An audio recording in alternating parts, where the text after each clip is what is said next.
Hello everyone and welcome back. I wanted to bring you along for a quick video just to show you kind of what I've been doing this weekend. It is the middle of February and I have officially started seeds. I am in zone 6. Technically there's 6A and 6B, but I am like right on that cusp, and actually where I have my garden and where I've had my garden for the past 5-6 years is actually more into zone 6B versus where I'm living, where it's more zone 6A. So I kind of just mesh the two together and just, it's zone 6. But it is officially time to start some different seeds, and so I want to show you what I have planted and the way that I am doing them this year, and so I hope you stick around and let's get started. Okay, so I just have my table as my workstation. Let me bring in a little bit. So I've been, like I said, I've been working on these all weekend. Currently, I have set up for 3 of these size trays. So there are 18 of these cups in each one. I also have smaller, the little, I actually think they're more like 2-inch pods where it holds, I think, 72 seeds. I'll be planting other things in those, but the reason I'm doing these is A, I had them on hand when I decided to start this, and B, because all I did was imagine these being blocked into 4, and so I have 4 little 1-inch pods, which is perfect for these things. So in each pod I have planted 4 seeds, and then whenever they come to need to be transplanted, I'll be able to just pluck out the little corner and then transplant them into each having their own size like this.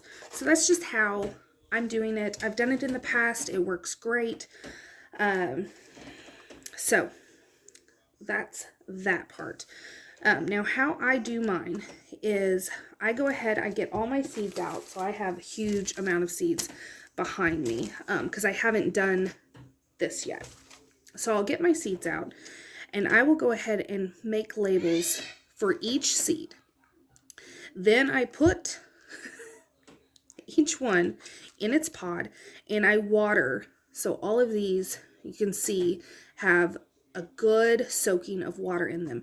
It is especially best to do this whenever you have teeny tiny seeds that need to be surface sown, because if you put the dry teeny tiny seeds on the soil and then water them, you're losing they're going to go everywhere, and you may have to where they all go into one corner, which would still work, but it's easier to be able to just put them exactly where you want them, and then they're going to grow separated enough to where you're less likely to get their roots bound together, which is what we're trying to avoid. So I will show you how I do this. Let's do, so for purple sprouting broccoli, like I said, it's here in the corner. I've already watered. So now I'll take out, and it can be a little harder to do just for whenever they're super tiny. I did celery earlier, and there's no telling how many celery I have, but I just try to do 1 on each corner, and then I just kind of press in where I've put it, and that's it. That's all you do. And then these will go under a grow light and be good to go. So for zone 6, mid-February to the end of February, you can go ahead and start your broccolis, your cauliflowers, Brussels sprouts. I also have artichokes that I've started. I've done 3 different types of celery. Those can get started. And then, let me just look at what I got. And then also eggplant needs to be started. And then any type of onions, you want to go ahead and have them started. and then peppers. Peppers have a long germination, and then peppers also have just a slower growing. So I go ahead and start them now, so they have plenty of time to get nice and big for whenever they go out in the garden. As far as herbs, so some herbs take a super long time, such as sage. Rosemary takes a long time. So lemon balms, mint, those things all have a longer time. So you would want to start them now. The reason I went ahead and started everything else is because I have a controlled environment that once they are ready to go in their forever home, I can just keep them inside until it's warm enough to be outside. Because some of these only need to be sown indoors 4 to 6 weeks before the last frost. So the reason I went ahead and did them is because A, I had the space, and B, I already have forever homes for them that can be inside until it's ready to go out. If you don't have that, then you may want to wait and do them at the 4 to 6 week mark, or a lot of them you can also direct sow, but I want to make sure I have all the herbs. So now let me show you my setup. Okay, so this is just a closet that I just keep open. I do not have heating mats because the water heater is in this closet. So because of that, it stays a good temperature in here between the lights and the water heater. So I do not supplement with any type of extra heat. But you can see I have it set up to where each tray is getting plenty of light. So I have two different types. I have these, which are not, you can't bring them down lower because technically they should be lower. And I may actually put something underneath this to raise them up, because up until you get little seedlings,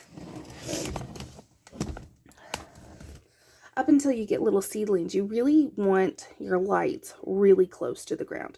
And then as your seedlings grow, you raise up the lights.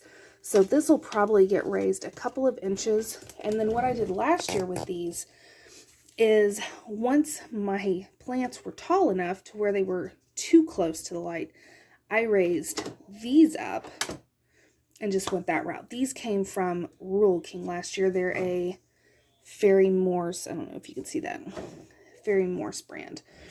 And then we have these up here, which these are hanging on by cords. So these I can get lower, and then I'll just continue to raise them up right here. I'll continue to raise them up as the plants grow. So this is kind of the setup that I have right now. It is nothing spectacular, but it works for me. It's out of the way to where it's not going to get knocked, and just a nice stable environment for it to just do its thing. Now that I've had my herbs and seeds, shown you how I do my herbs and seeds, now I want to show you how I'm doing my onions this year. This is a new project that I have just done.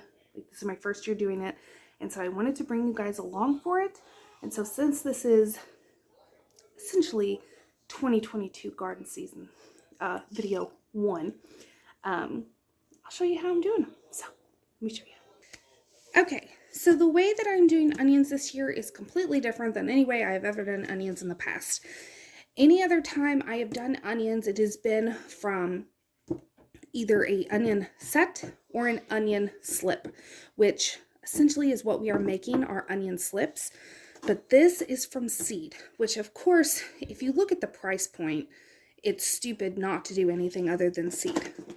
And they're super easy to do. I think I tried it 1 year, I didn't do it right, and it didn't work out. So then I just always did sets or slips. But all I have done is taken a container. You can use like an old lettuce container. These were just lost for a long time, and so I didn't want to use them for freezer meals anymore. So I poked holes in the bottom of it to get good drainage, and then put my soil in and just doused it with a huge soaking of water. Got everything nice and moist, and then went in with my onion seeds, and I have 1, 2, 3, 4, 5. I have 5 of these out on my porch right now. But then all I did was sprinkle. I tried being the key word, about a 1/4 inch apart on my seeds, and I did half of this and then half of this variety, and they're all labeled. And I did that with 6 different varieties of onions, and then I did a whole flat of shallots and a whole flat of a different type of onion. I can't think of which one it is, but regardless, you put the seeds in there, and then you just lightly cover with just a dusting of more soil, and then put your lid on, and then just let them sit outside. It has snowed, it has iced. As long as they are covered, they're good. And then what's going to happen is whenever the weather in the spring starts getting warm enough for the onion seeds, they'll just start growing. And then once they start growing, we'll start monitoring the water again. And of course, I'll bring you along for it. I mean, nothing may happen. Who knows? But I will bring you along for it whenever we get to that time. But then you just start monitoring. You start putting them more so in the sun, where right now they don't have to be. And by doing this, we don't have to worry about hardening off the onion slips. And whenever they sprout and they're tall enough, we can just plant them wherever we're wanting to grow our onions. And this way we are getting tons more varieties than just going and buying slips or sets. And also, we're not paying the price because we're making them ourselves. So I'm really excited to do it this way, and I'm really, really hoping that it works out. So I wanted to show you this so we could do this together, and hopefully it works. Because that was the other thing I wanted to say. Because when you have onions under a grow light, which you could do, and this is where I messed up, you can have it under a grow light, but you need to reduce the time down, because if you have them going for as long as you have vegetables and herbs and stuff, you're going to get really tall greens and you're not going to have a big bulb. So this just kind of avoids the hassle of worrying about how many hours it's under a light. It gets rid of the hassle of hardening off the onion slips, and we just get to go straight into the good stuff. So that's it for this video. I hope you enjoyed it. This is the beginning of the 2022 gardening season, and I hope that it is the best year yet. I am so excited. I have a couple new things that I'm going to be doing as far as how I'm growing stuff. Well, actually more than a couple.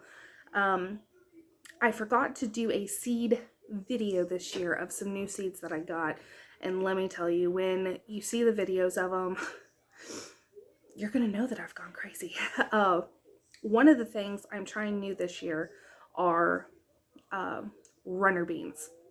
So these beans, oh gosh, they get 10, 15 feet like trellis, and so we've had to think about where those are going to be, because I don't have trellises, like man-made trellises, I guess. There's natural trellises I can use.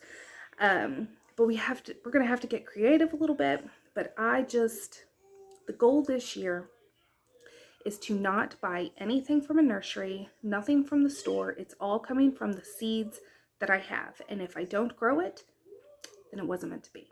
And I wasn't meant to have it this year. With the prices of everything going up, it makes sense to do it from seed. And then if it doesn't work, try again next year. I'm also being very easy on the amounts that I do. Everything across the board is the same. Each seed has its own pod, and there's 4 seeds in each pod. So if all 4 seeds grow, I have 4 plants. If only one grows, I have 1 plant. So that's the way I'm doing that, making it really easy.